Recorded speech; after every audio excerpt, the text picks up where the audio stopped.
The 1982 film Wandi Kun, also known as God's Gift, was a breakthrough in West African cinema.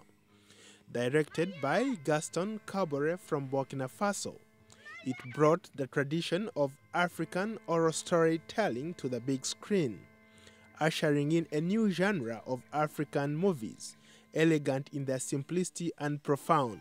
Wandi Kun tells the story of a young mute boy who lost his memory.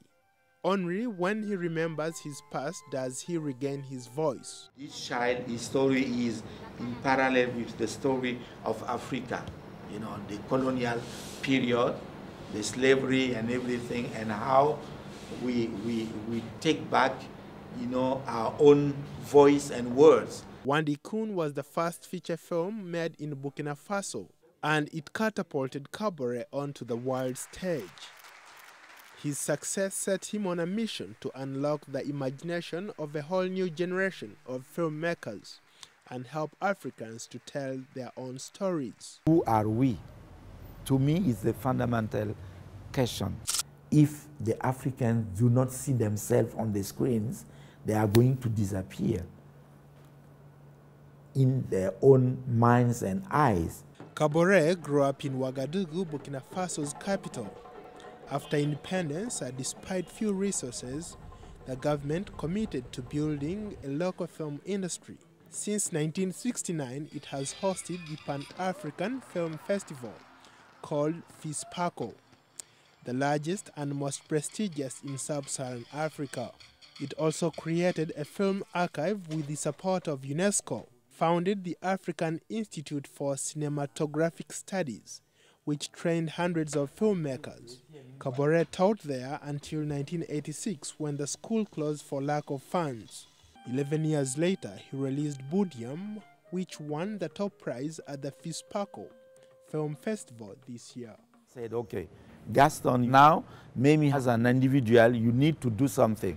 And it's how the idea of Imagine started. Kabore began the Imagine Institute in 1999, a film academy for young Africans, pouring in his own money to equip the school with the state-of-the-art technology.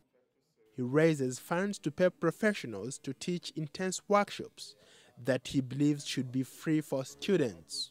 If we want to have the best students, if we put the money like the filter to select, then we are going to lose many of them. Annie Puli from Zambia is one of the 600 students who have attended Imagine, with mainly aid from European donors. She says she could not have found quality training back home.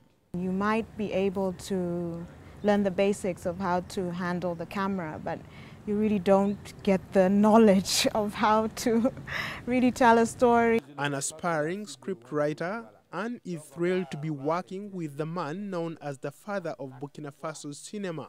The first film I saw was Wen Kuni.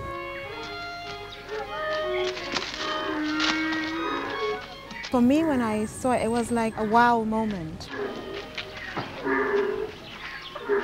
Because I thought this is a way of telling African stories.